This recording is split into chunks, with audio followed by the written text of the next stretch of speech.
bersyukur Tuhan punya Allah yang luar biasa seperti Engkau.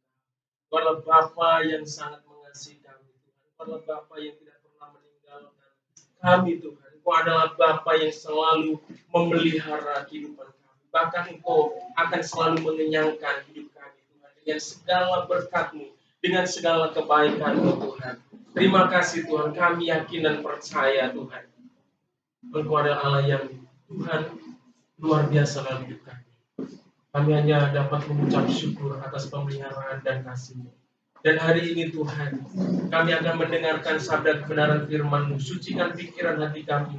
Berikan roh penundukan terhadap firman-Mu Tuhan. Karena firman-Mu lah yang berotoritas atas hidup kami. Kami mau tunduk pada firman-Mu. Kami mau taat pada firman-Mu Tuhan. Sehingga hidup kami diberkati. Sehingga pemeliharaan Tuhan terus Tuhan nyatakan di dalam hidup kami. Urapi hamba-Mu yang akan menyampaikan kebenaran firman-Mu. Supaya apa yang keluar dari bibir lidah hamba-Mu adalah perkataan firman yang menguatkan, meneguhkan, dan menuntun kami untuk senantiasa melakukan kehendak-Mu. Terima kasih Tuhan. Di dalam nama Tuhan Yesus kami sudah berdoa dan mengucap syukur. Haleluya, sama-sama katakan amin. Shalom Bapak Ibu yang dikasih Tuhan. Apa kabar semuanya? Haleluya. Luar biasa beneran. Ya, haleluya. Ya, pagi hari ini saya tidak lupa ya selalu mengucap syukur kepada Tuhan karena anugerah yang sangat luar biasa Tuhan anugerahkan dalam hidup saya. Saya bisa tetap melayani Bapak dan Ibu untuk menyampaikan kebenaran firman Tuhan. Ya, hari ini mari Bapak Ibu kasih Tuhan kita sama-sama belajar kebenaran firman Tuhan. Kita siapkan Alkitab kita dan kita membuka firman Tuhan di dalam kitab Yesaya pasal 59. Terima kasih, mau lihat Godang. Ya, Yesaya pasal 59 ayat 1 sampai ayatnya yang ketiga. Ya, Yesaya pasal 59 ayat 1 sampai ayatnya yang ketiga. Sudah ketemu? Oke. Kalau sudah ketemu, karena hanya 3 ayat saja, mari kita baca bersama-sama. Ya, dengan memperhatikan sungguh-sungguh apa yang dikatakan firman Tuhan ini. Coba saya minta tolong judulnya dulu baca. Ya, di situ katakan dosa penghambat keselamatan. Ya, Lembaga Alkitab memberi judul perikop firman Tuhan ini adalah dosa penghambat keselamatan. Bapak Tuhan ya. Mari kita baca bersama-sama hitungan ketiga. 1, 2, 3. Sesungguhnya tangan Tuhan tidak kurang panjang untuk menyelamatkan, dan pendengarannya tidak kurang tajam untuk mendengar, tetapi yang merupakan pemisah antara kamu dan Allahmu ialah segala kejahatanmu, dan yang membuat dia menyembunyikan diri terhadap kamu sehingga ia tidak mendengar ialah segala dosamu. Sebab tanganmu cemar oleh darah dan jarimu oleh kejahatan. Mulutmu mengucapkan dusta, lidahmu menyebut-nyebut kecurangan. Ya, saya akan bacakan sekali lagi supaya firman Tuhan ini benar-benar menancap dalam hati kita, saudara ya. Firman Tuhan katakan, sesungguhnya tangan Tuhan tidak kurang panjang untuk menyelamatkan, dan pendengarannya tidak kurang tajam untuk mendengar. Tetapi yang merupakan pemisah antara kamu dan Allahmu ialah segala kejahatanmu. Dan yang membuat dia menyembunyikan diri terhadap kamu sehingga ia tidak mendengar ialah segala dosamu. Sebab tanganmu cemar oleh darah dan jarimu oleh kejahatan. Mulutmu mengucapkan dusta, lidahmu menyebut-nyebut kecurangan. Haleluya. Bapak Ibu yang dikasih Tuhan, pada pagi hari ini renungan firman Tuhan, saya memberi tema dengan tema penghalang relasi yang sehat. Ya, penghalang relasi yang sehat. Coba kita katakan 1, 2, 3. Penghalang relasi yang sehat. Ya, ini relasi bicara tentang hubungan. Ya, tentunya hubungan kita dengan Allah dulu. Nanti baru hubungan kita dengan sesama. Karena kita perlu punya hubungan yang beres dengan Tuhan, juga kita juga perlu punya hubungan yang beres dengan sesama kita. Saudara yang kasih Tuhan, kita tidak mungkin membangun hubungan beres dengan Tuhan kalau kita tidak juga punya hubungan yang beres dengan sesama kita. Saudara yang kasih Tuhan, bagaimana kita bisa mengasihi Tuhan yang tidak kelihatan? Firman Tuhan katakan, kalau kita tidak bisa mengasihi orang yang ada di sekeliling kita yang kita lihat sehari-hari. Saudara yang kasih Tuhan, nah, sebelum memasuki lebih dalam di sini, saudara, pernahkah saudara melihat permainan yang menguji pasang kekasih atau dua orang sahabat? Ya.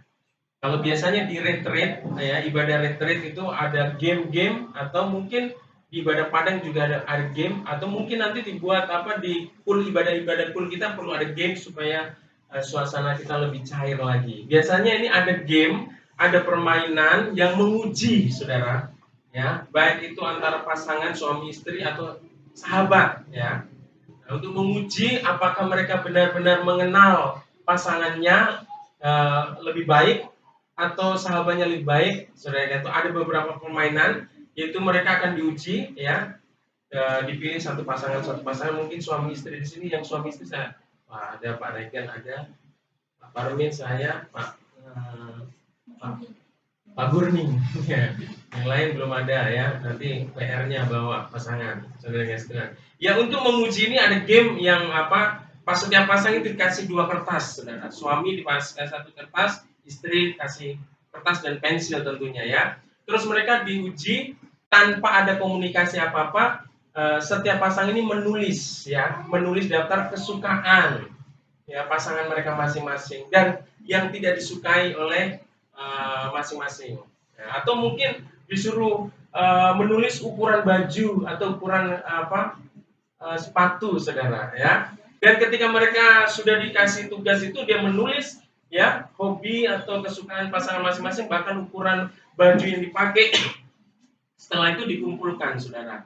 Ya, catatan itu dikumpulkan lalu dicocokkan. Apakah benar, ya, suami itu menulis sesuai dengan kesukaan istrinya? Nah, nanti diuji, ditanyakan sama istrinya, apakah sendalnya ukurannya sekian, ya, atau bajunya ukurannya sekian, atau bukunya sekian, yang disukai sekian, gitu kan? Nah, semakin nilainya semakin bagus, semakin cocok, nah dia bisa dikatakan memang pasangan yang saling mengenal, saudara, ya. Tapi kalau ada daftar yang nggak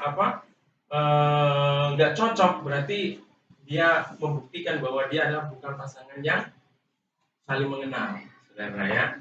Ya, coba habis ini suami-suami lihat ukuran baju atau sepatu istri, ya, nanti dibeliin. Ya, saudara kasih Tuhan, ya, ini membuktikan, saudara, ya. Nah, demikian pula dengan hubungan kita dengan Tuhan, ya. Kita akan Kita akan mengenal, punya hubungan dengan Dia dengan baik. Kita dikatakan relasi kita, hubungan kita dengan Tuhan itu baik apabila kita juga mengetahui apa yang menjadi kesukaan Tuhan dan apa yang menjadi kehendak Tuhan, apa yang tidak disukai, apa yang dilarang oleh Tuhan. Ya, kalau kita, saudara kasih Tuhan, kita mengaku bahwa kita mengenal Tuhan, kita punya hubungan yang baik dengan Tuhan, tetapi kita tidak mengindahkan, memperhatikan apa yang disukai oleh Tuhan, tidak memperhatikan apa yang tidak disukai oleh Tuhan, kita hanya berjalan menurut keinginan kita sendiri, saudara yang kasih Tuhan, itu berarti kita tidak mengenal Tuhan. Kita belum mengenal Tuhan. Ya, demikian halnya dengan kita sebagai anak-anak Tuhan. Jika kita ingin memiliki hubungan yang baik, memiliki hubungan yang sehat dengan Tuhan, maka kita harus mengetahui apa yang Tuhan sukai, ya, apa yang Tuhan kehendaki, dan juga kita perlu mengetahui apa yang tidak disukai, apa yang dilarang oleh Tuhan. Tanpa kita mengetahui dan peduli dengan dua hal ini, maka kita tidak akan mungkin dapat memiliki hubungan yang baik dan sehat dengan Tuhan. Amin, saudara kasih Tuhan. Coba aja bayangkan, saudara, jika bapak dan ibu adalah pasang suami istri, saudara, ya. Lalu sebagai suami atau istri tidak pernah mau peduli, ya, tidak mau peduli dengan apa yang disukai dan yang tidak disukai pasangan, saudara. Ya, engkau tidak punya kepedulian untuk memperhatikan apa yang tidak disukai, ya apa yang disukai oleh pasangan saudara, dan hanya saudara ingin memaksakan keinginan, kehendak saudara saja untuk dilakukan di dalam hubungan itu, pasti di dalam hubungan itu pasti akan menghadapi satu persoalan.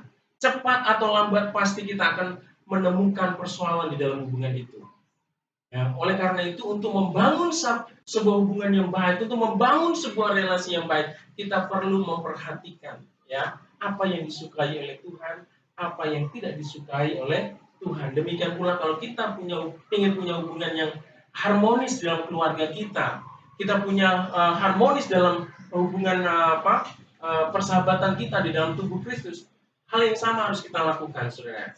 Ya, pagi hari ini secara khusus, pagi hari ini kita melalui bacaan firman Tuhan, ya, kita akan memperhatikan hal-hal ya yang tidak boleh kita lakukan supaya kita memiliki hubungan yang sehat, yang baik dengan Allah. Kita akan melihat hal yang dapat jadi penghalang ya. Lalu, melalui pembacaan firman Tuhan ini kita akan melihat ya hal-hal yang dapat menjadi penghalang relasi atau hubungan yang sehat antara kita dengan Tuhan.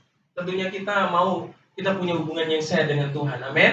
Saudara yang kasih Tuhan. Nah, melalui kebenaran firman Tuhan ini, ya, kita akan melihat beberapa hal ya untuk memiliki relasi yang sehat dengan Tuhan, maka kita harus menghindari beberapa hal berikut ini. Ya, yang pertama kita perhatikan di dalam ayat 59 ya.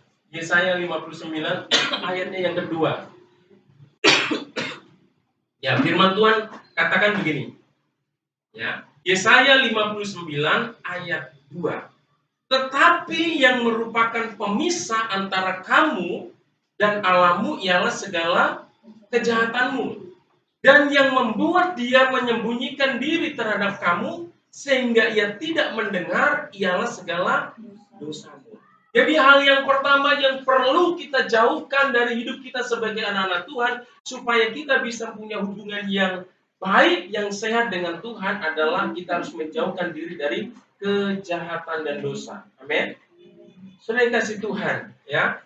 Kalau kita membaca firman Tuhan, ya, melalui Adam dan Hawa, kisah hidup Adam dan Hawa itu kita mengetahui bahwa dosa itu memisahkan, ya, antara mereka dengan Allah. Ketika mereka diciptakan di Taman Eden, saudara, sebelum mereka jatuh dalam dosa, mereka punya relasi yang sehat dengan Tuhan. Mereka punya hubungan yang dekat dengan Tuhan. Mereka sangat menikmati hubungan itu, saudara. Tidak ada rasa takut, saudara. Tidak ada rasa sesuatu yang menghalangi hubungan mereka. Mereka sangat dekat dengan Tuhan. Mereka bisa bercakap-cakap dengan Tuhan, saudara. Tetapi apa yang terjadi ketika mereka jatuh dalam dosa, saudara? Dosa itu memutuskan hubungan, saudara. Merusak hubungan yang sehat antara Adam dan Hawa dengan Tuhan, saudara. Ya, karena dosa manusia menjadi takut berhubungan dengan Allah. Bukankah ketika Adam dan Hawa jatuh dalam dosa, Tuhan datang kepada mereka dan mereka takut, mereka bersembunyi, saudara. Mereka merasa tidak layak, saudara, untuk bertemu dengan Tuhan. Mereka takut karena Tuhan itu Maha Kudus, saudara. Ya, karena dosa manusia jadi takut berhubungan dengan Allah. Banyak orang yang berdosa merasa tidak layak, mereka menolak untuk datang kepada Tuhan. Ya, karena dosa hubungan Adam dan Hawa menjadi rusak di mana mereka mulai saling menuduh satu dengan yang lain. Dosa mulai merusak bukan hanya hubungan dia dengan Tuhan, tetapi hubungannya Adam dan Hawa. Mereka saling menuduh, saling menyalahkan, saudara. Ya, itu karena dosa sudah merusak hubungan mereka, saudara. Ya, karena dosa Adam dan Hawa harus terusir dari Taman Eden, kehilangan berkat yang Tuhan berikan, saudara, yang Tuhan sediakan. Mereka sebelum jatuh dalam dosa, mereka menikmati hubungan itu. Dan di dalam hubungan itu mengalir berkat-berkat Tuhan yang luar biasa. Di dalam Taman Eden, semua kebutuhan yang dibutuhkan oleh manusia terpenuhi. Tetapi dengan jatuhnya manusia dalam dosa, mereka harus diusir dari taman itu. Dan mereka harus berjerih lelah, mengusahakan supaya segala sesuatu yang mereka butuhkan terpenuhi, saudara. Ya, mereka kehilangan berkat yang Tuhan sediakan. Bahkan karena dosa manusia akan masuk dalam kebinasaan kekal. Itu Alkitab nyatakan, saudara. Ini kita melihat dari sejarah kejatuhan manusia dalam dosa. Jadi dosa itu memisahkan kita dengan Tuhan. Ya, firman Tuhan katakan juga kita bisa melihat dalam sejarah bangsa Israel, saudara. Memang secara pribadi-pribadi ada banyak tokoh-tokoh Alkitab yang jatuh dalam dosa. Ya, tentunya itu akan merusak hubungan dia dengan Tuhan. Mereka hidup dalam penghukuman Tuhan. Tetapi dalam sejarah bangsa Israel, kita melihat bagaimana dosa selalu membawa bangsa Israel pada penghukuman Tuhan. Ini membuktikan apa? Hubungan antara Tuhan, antara Allah dan umatnya itu rusak. Nggak mungkin kalau hubungan Tuhan dan Allah itu baik-baik saja, hubungan Israel dengan sebagai umat pilihan dengan Allah itu baik-baik saja, Tuhan menjatuhkan hukuman kepada mereka. Tidak mungkin, saudara. Hukuman itu membuktikan bahwa apa? Hubungan mereka bermasalah, saudara. Ya, hukuman itu membuktikan bahwa hubungan bangsa Israel sebagai umat pilihan Allah itu bermasalah. Ada persoalan di dalamnya, saudara. Bangsa Israel berkali-kali menghadapi berbagai macam pergumulan dalam hidup mereka, menghadapi pembuangan dalam hidup mereka. Karena apa? Karena pelanggaran, karena dosa yang mereka lakukan, Bapak Ibu yang Tuhan. Ya, bangsa Israel mengalami pembuangan karena pelanggaran, karena dosa yang mereka lakukan di hadapan Tuhan. Jadi, saudara yang kasih Tuhan, kejahatan dan dosa adalah penghalang terbesar hubungan orang percaya dengan Tuhan. Saya mau katakan, kitab Yesaya itu ditulis pada zaman Nabi Yesaya. Itu bangsa Israel ada dalam kuasa bangsa lain, dalam pembuangan. Mereka ditundukkan, saudara. Dan mereka itu berseru kepada Tuhan supaya apa? Tuhan menolong hidupnya. Tuhan mau melepaskan hidupnya, tetapi apa? Seolah-olah tidak ada jawaban dari Tuhan. Dan firman Tuhan mengatakan apa tadi di dalam ayatnya yang kedua disingkatan, tetapi yang merupakan pemisah antara kamu dan Allahmu ialah segala kejahatanmu, dan yang membuat dia menyembunyikan diri terhadap kamu sehingga ia tidak mendengar ialah segala dosamu. Firman Tuhan katakan bukan tangan Tuhan yang kurang panjang untuk menyelamatkan kita, bukan telinga Tuhan yang kurang tajam untuk mendengar suara kita dalam berdoa, ya. Tetapi apakah dosa kita, kejahatan kita lah yang menghalangi Tuhan itu berkarya dalam hidup kita, Bapak Ibu Tuhan. Jadi kejahatan dan dosa ini ada sesuatu yang harus kita jauhkan dalam hidup kita supaya apa? Karya Tuhan dinyatakan dalam hidup kita, saudara. Kita harus mengintrospeksi hidup kita, saudara. Memang ada pencobaan, ada ujian, ada persoalan yang Tuhan izinkan, itu berupa ujian iman, saudara.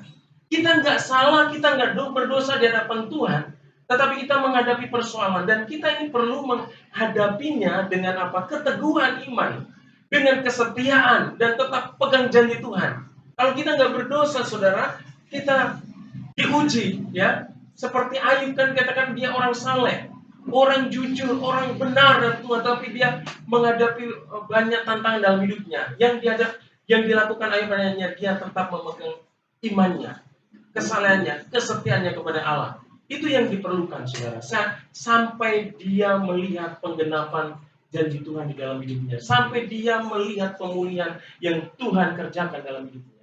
Tetapi ada persoalan, ada pergumulan yang terjadi dalam hidup kita karena persoalan dosa, karena kejahatan. Dan ini nggak cukup hanya kita percaya, nggak cukup hanya kita setia, tetapi harus ada satu tindakan dalam hidup kita untuk mengakui akan dosa itu dan menyatakan kita untuk bertobat atas dosa itu. Amin.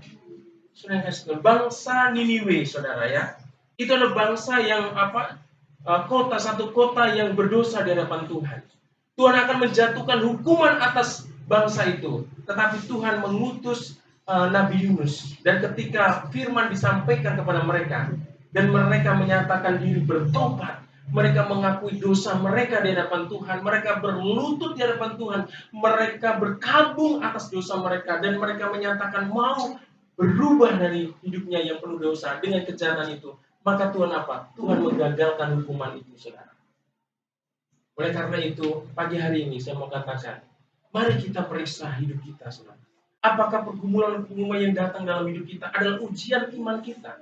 Kalau itu adalah ujian iman kita, kita perlu tetap setia, taat, dan menantikan janji Tuhan.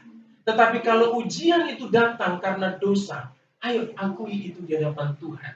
Dan kita menyatakan diri mau bertobat. Amin. Karena firman Tuhan katakan begini, kalau kita mengaku dosa kita, maka Dia adalah Allah yang setia, maka Dia akan mengampuni dosa kita. Amin. Sebesar apapun dosa kita, semerah apapun dosa kita, sehitam apapun dosa kita, kalau kita datang kepada Tuhan, merendahkan diri di hadapan Tuhan, tidak ada dosa yang tidak bisa diampuni oleh Tuhan. Tetapi dosa sekecil apapun, kalau kita nggak akui di hadapan Tuhan, itu merupakan kesombongan. Dan nggak mungkin itu dapat pengampunan dari Tuhan. Karena Dia adalah Allah yang setia dan adil, saudara. Dia akan mengampuni. Ya.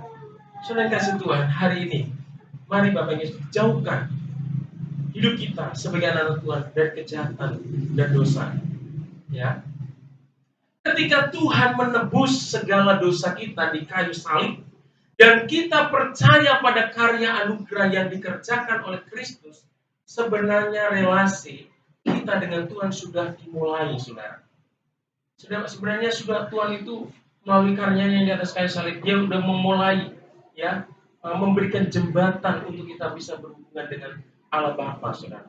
Tetapi relasi itu akan kembali rusak ketika seorang percaya melakukan apa yang tidak Tuhan kehendaki. Jadi kita jangan, yang Tuhan kan sudah mati untuk dosa-dosa saya. Habis itu kita melakukan hal dosa lagi, saudara. Saudara yang kasih Tuhan, itulah dosa yang akan merusak hubungan kita dengan Tuhan. Dan kita tentu tidak mau, saudara. Melalui kebenaran firman Tuhan ini, Tuhan mau, saudara, supaya kita meninggalkan kejahatan dan dosa dalam hidup kita. Amin. Kita mengakui kalau kita jatuh dalam dosa, kita datang kepada Tuhan, minta ampun di hadapan Tuhan. Tuhan, ampuni segala dosa. Dan aku mau menyatakan, aku mau bertobat, aku mau berubah, Tuhan. Aku mau diperbarui hidup saya. Saya yakin dan percaya, Tuhan itu kuasanya tidak kurang untuk menolong kita, untuk memulihkan kita, saudara, ya. Tuhan akan menyatakan. Yang kedua, saudara, kita lihat di dalam pasal yang sama, ayatnya yang ketiga bagian A, saudara. Ya, ini yang menjadi penghalang hubungan yang sehat dengan Tuhan yang harus kita jauhkan dari hidup kita. Yang kedua adalah, ya, sebab tanganmu cemar oleh darah dan jarimu oleh kejahatan. Ya. Yang kedua adalah tangan yang cemar, saudara. Tangan yang kotor. Tangan bicara tentang sebuah pekerjaan, sebuah karya, saudara. Apa yang kita kerjakan, apakah itu berkenan kepada Tuhan atau tidak, saudara. Kita harus menjaga, saudara, tangan kita dari hal-hal yang tidak berkenan kepada Tuhan. Tentunya bukan hanya tangan saja, saudara. Tapi kita juga harus menjaga seluruh keberadaan hidup kita, saudara. Supaya itu kudus, supaya itu suci, dan semuanya memuliakan Tuhan. Amin. Nah, Yesus pernah berkata, ya, di dalam Markus 9 ayat 43, Dia katakan begini, dan jika tanganmu menyesatkan engkau, penggalah, karena lebih baik engkau masuk ke dalam hidup dengan tangan kudung daripada dengan utuh kedua tanganmu dibuang ke dalam neraka, ke dalam api yang tak terpadamkan.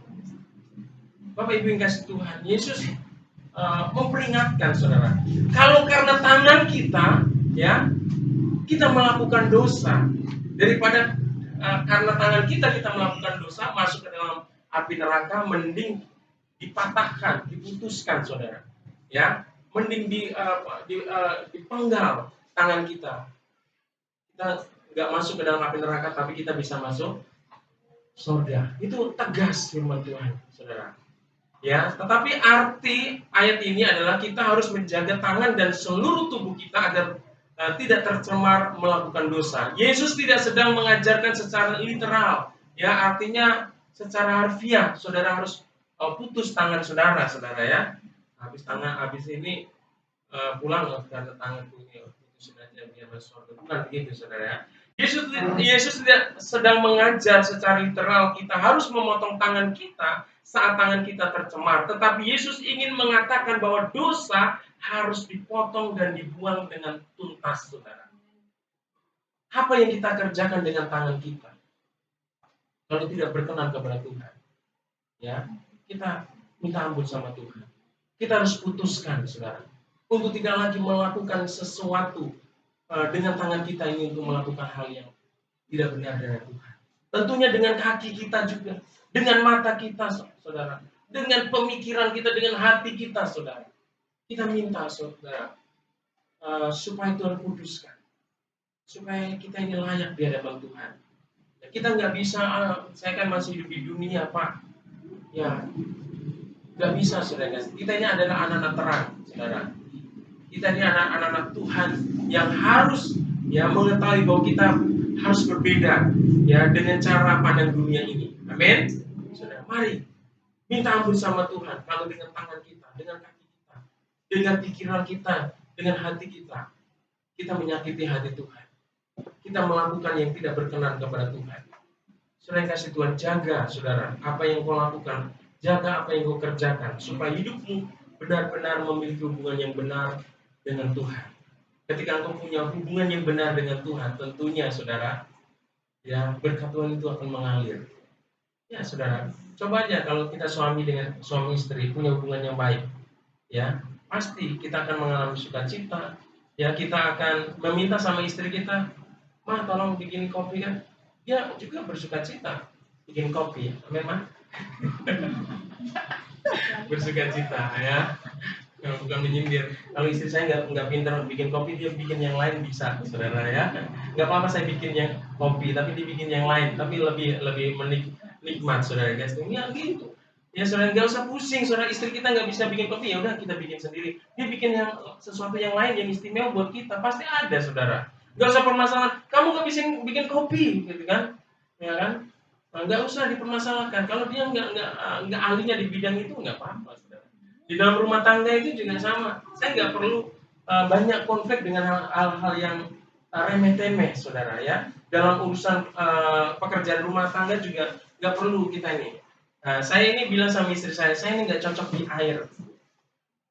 Artinya begini, kalau disuruh nyuci piring, perasaan saya lama banget begitu ya.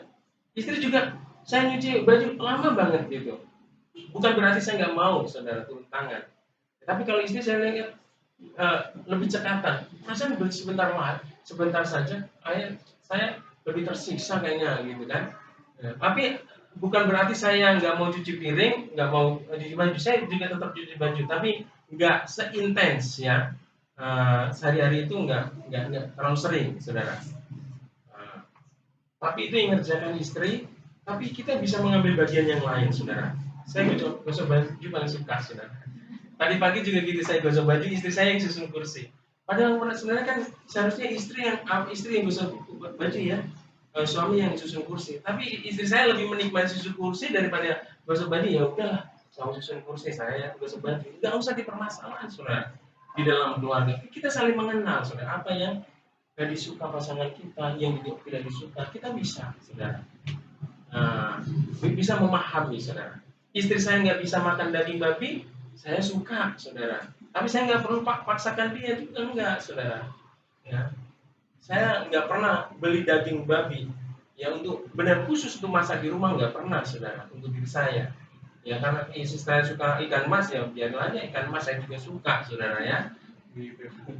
Artinya hal yang seperti itu nggak perlu kita kalau kita saling mengenal, saling memahami, saudara. Ya, oke. Lanjut. Yang ketiga, saudara, ya. Yang ketiga, penghalang hubungan atau relasi yang sehat dengan Tuhan yang harus kita buang. Kita lihat di dalam ayatnya yang 59, pasal 59 ayat 3b. Ya, di sini firman Tuhan katakan, mulutmu mengucapkan dusta, lidahmu menyebut-nyebut kecurangan, saudara. Yang ketiga adalah yang perlu kita jauhkan dari hidup kita adalah kita menjauhkan mulut yang berdusta dan curang, saudara. Artinya kita harus memperhatikan perkataan kita. Jangan kita anggap sepele perkataan kita, saudara.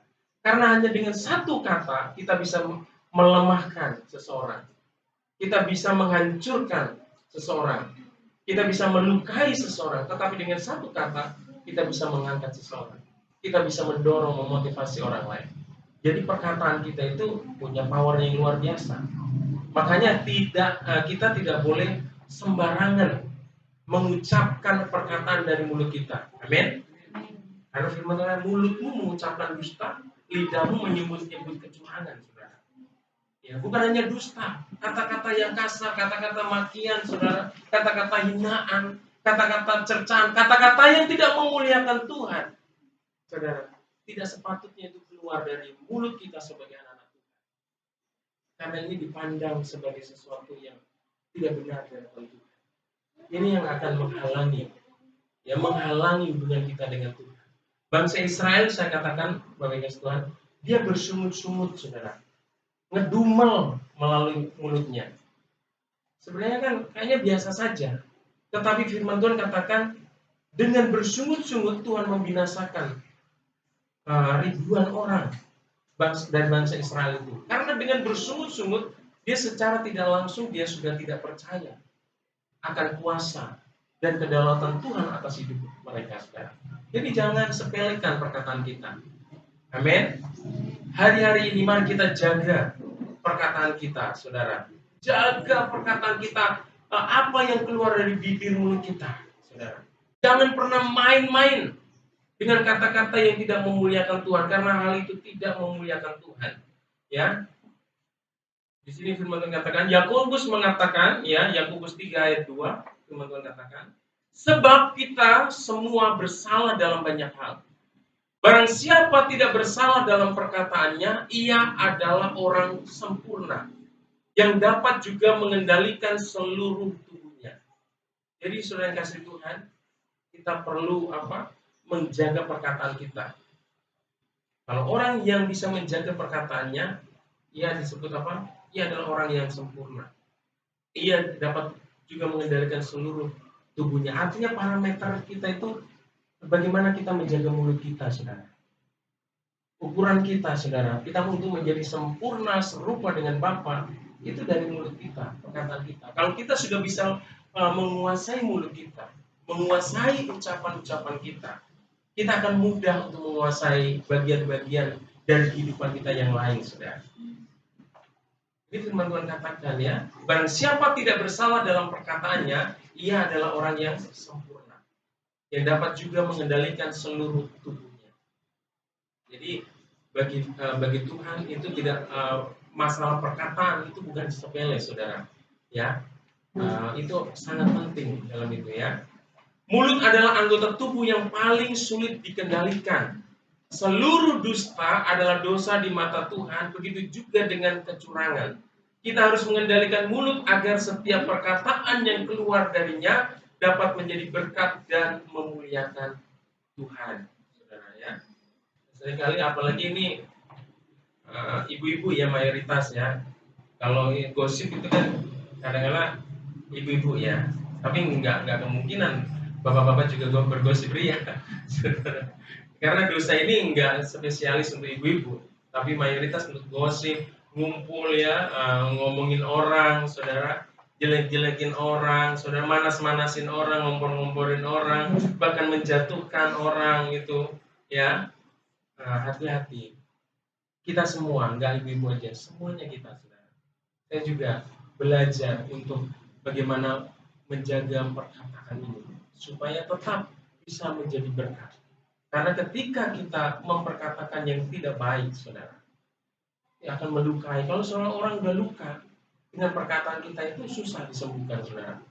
Bekasnya itu pasti masih ada. Seperti tembok ini, saudara, ya. Ya, ketika kita paku tembok itu, saudara, ya, terus kita cabut lagi, pasti ada bekasnya. Memang kita bisa cabut itu, tapi bekas-bekas lubang itu ada, saudara. Oleh karena itu, mari kita jaga perkataan kita terhadap suami kita, perkataan kita terhadap istri kita, perkataan kita sama anak-anak kita, perkataan kita dengan siapapun, saudara, di dalam komunitas kita harus kita jaga, ya. Boleh kita bercanda, tapi nggak harus bercandanya itu melukai orang lain, membuli orang lain. Amin. Saudara kasih Tuhan, hari ini firman Tuhan katakan kita harus memiliki hubungan yang sehat, hubungan yang benar dengan Tuhan. Dan untuk memiliki hubungan yang benar, kita harus menjauhkan diri kita dari kejahatan dan dosa. Menjauhkan diri kita dari tangan yang cemar, saudara. Menjauhkan diri dari mulut yang berdusta, saudara. yang suka bohong. Kalau orang bohong itu akan apa ya, tidak dipercaya lagi. Saya sudah bicara berapa menit ya? Ada ilustrasi, saudara ya. Saya tutup dengan ilustrasi tentang orang berdusta ini. Ya, ini ceritanya di sebuah bukit. Jangan tidur, Mama Tere. Mau ditidur, mau didongengin dan tidur lagi, kan? Di sebuah daerah pegunungan, saudara yang kasih tua, masih sepi. Ya, biasanya kalau anak-anak didongengin kan tidur ya. Bapak gua tadi tidur. Bapak kalau tidur. Pak, itu yang di belakang yang tidur. Oh, udah tidur. Ya, begitu. Nanti kita cerita mimpinya. Ya, oke, supaya nggak tidur ya. Nah, ini bicara tentang berdusta ini ya, bohong ya. Ini di sebuah daerah di pegunungan yang sepi sana ya, yang ada itu hanya lahan perkebunan ya, namanya di gunung itu biasanya ditanam paling bawang, sayur mayur ya, karena luasnya daerah itu di situ ada di situ ada petani-petani, tetapi jarak satu petani dengan petani yang lain itu jauh, saudara. Karena satu orang bisa menangani 1-2 hektar, jadi jauh ya. Dan di situ ada anak muda ya sedang mengembalakan domba. Nah, dia kesehariannya mengembalakan domba. Anak muda ini suatu hari dia merasa bete, boring gitu ya, bosan. Nah, suatu saat dia punya ide yang cemerlang supaya bisa menciptakan suasana yang tidak bete, saudara ya. Dengan cara apa? Dia berpura-pura kambingnya ini, dombanya ini diterkam sama serigala. Ya. Nah, dia bikin sandiwara, saudara. Dia berteriak dengan keras minta tolong, domba saya dimakan serigala, diserbu serigala, tolong. Dia teriak. Akhirnya apa? Petani-petani yang jauh-jauh itu ada yang di bawah, ada yang lebih di atasnya lagi. Mereka datang tergopoh-gopoh, mana serigalanya. Ternyata setelah datang, pemuda ini ketawa, hahaha, saya berhasil untuk menipu bapak. Pokoknya dia senang, tapi yang petani itu nggak senang. Kurang ajar kamu. Masa kita serius mau nolong kamu tapi nggak ini ya. Mereka kembali lagi beraktivitas. Gak lama kemudian dia buat lagi yang kedua, saudara. Dia berteriak lagi, saudara. Ya tolong. Petani mereka mereka semua udah mulai ragu. Ini bercanda atau beneran? Udah mulai ragu. Ya mereka akhirnya ya takutnya nanti beneran gitu kan. Walaupun dengan setengah hati mereka datangi anak muda itu. Ternyata setelah mereka dengan susah payah datang lihat anak muda itu, kembali lagi tertawa-tawa, saudara. Mereka anak muda ini puas bisa ngerjain petani-petani ini. Akhirnya benar-benar petani itu marah, sudah mungkin ada yang lempar tongkat sama anak muda ini, tapi tetap tertawa anak muda itu, saudara. Mentertawakan petani yang bisa dia kerjain, saudara. Akhirnya mereka kembali, dan tidak lama kemudian hal yang sama, dia teriak lagi, tolong, serigala saya diserbu sama kawan dan domba. Akhirnya petani itu kalau main bercanda lagi, ya kan? Biarin aja teriak-teriak capek sendiri, biarin aja. Ternyata apa? Itu hal terjadi beneran, saudara. Domba-dombanya diterkam sama binatang-binatang, dan dia juga hampir-hampir tidak selamat karena serbuan serigala, saudara. Dan ketika benar tolong terus, akhirnya ini sudah terjadi, saudara. Binatangnya peliharaannya dimakan sama serigala, dia sendiri pun luka karena serangan serigala. Kenapa? Karena orang tidak datang lagi. Karena apa? Karena nggak percaya lagi. Dan untuk menumbuhkan kepercayaan itu nggak gampang. Ya, orang yang suka bohong bilang, kamu kok nggak percaya sama saya sih? Percaya dong, paksain orang, saudara. Ya, nanti nggak dipercaya ngambek, saudara ya. Padahal apa? Apa yang sudah dikerjakan selama ini nggak bisa dipercaya, saudara. Walaupun pada saat itu memang benar, dia jujur, dia benar mau melakukan yang benar. Tapi apa yang akhirnya mendapat respon orang, nggak percaya. Akhirnya apa? Dia sakit hati lagi, saudara. Menurut saya orang yang seperti ini, saudara, dia perlu menunjukkan ya keseriusannya dengan waktu. Waktu yang akan membuktikan. Tidak perlu kita memaksa orang untuk percaya dengan diri kita. Kenapa? Karena kita sudah melakukan banyak hal yang tidak membohongin orang, saudara. Dan kita nggak bisa memaksa orang untuk percaya kita kalau kita sering berbuat dosa. Kita harus bisa membuktikan dengan jalannya waktu. Orang bisa bilang, oh iya, dia benar, dia berubah. Saudara. Nah, di dalam hidup kita, oleh karena itu, saudara, mari jaga perkataan kita. Jaga diri kita, hidup kita dari namanya kebohongan, jadi dusta, saudara apa? Karena untuk memulihkan kepercayaan itu nggak gampang, saudara. Nah, hari ini Tuhan sudah memperingatkan kita supaya kita memiliki hubungan yang sesuai dengan Tuhan. Jauhkan itu semua. Mungkin hari ini kau punya pergumulan dalam hidupmu yang engkau gumuli dan engkau merasa belum ada jawaban dari Tuhan. Engkau harus memeriksa hidupmu. Apakah ini adalah ujian iman yang harus saya responi dengan kesetiaan dan tetap beriman kepada Tuhan? Atau ujian ini datang dalam hidup saya karena ada dosa-dosa yang perlu saya akui dan harus saya bertobat? Itu yang tahu adalah kehidupan Bapak dan Ibu dan Tuhan sendiri. Kalau kita mengaku dengan jujur, saudara, saya katakan, tangan Tuhan tidak kurang panjang untuk menolong kita. Amin. Kuasanya tidak kurang untuk bisa mengangkat kita, saudara. Ya. Dan pendengarannya nggak kurang tajam untuk ini mendengar kita. Tuhan nggak perlu di alat bantu begini, saudara. Sekarang ini kan kalau kita pendengaran kita kurang, ada pendengaran kan? Tuhan nggak perlu alat bantu untuk pengeras suara, saudara. Saya ini pendengaran saya juga agak mulai kurang, saudara. Tapi pendengaran Tuhan enggak, saudara. Pendengaran Tuhan sempurna. Tapi yang menjadi penghalang antara kita dengan Allah, seringkali ada dosa kita, pelanggaran kita. Amin. Oleh karena itu, mari kita bebas Tuhan. Kita perlu datang kepada Tuhan, membangun hubungan. Kalau kita punya hubungan yang benar dengan Tuhan, saya yakin dan percaya, kasih karunia-Nya akan dilimpahkan secara melimpah dalam hidup kita. Haleluya. Saya undang Pak Kormin untuk maju ke depan. Di sini ada anak kita Orlando ya, yang lagi ulang tahun, boleh dipanggil ya. Nanti saya akan doakan sama si siapa? Valeri ya. Kemarin belum didoakan karena waktunya belum ini. Kita nyanyi Selidiki Aku.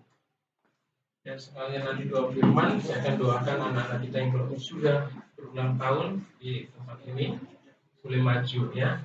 Mari Bapak Ibu kasih Tuhan, kita meresponi kebenaran firman Tuhan ini. Kita akan selidiki aku yang kasih Tuhan. Mari kita semua bangkit berdiri.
Sampai akhirnya kau dapat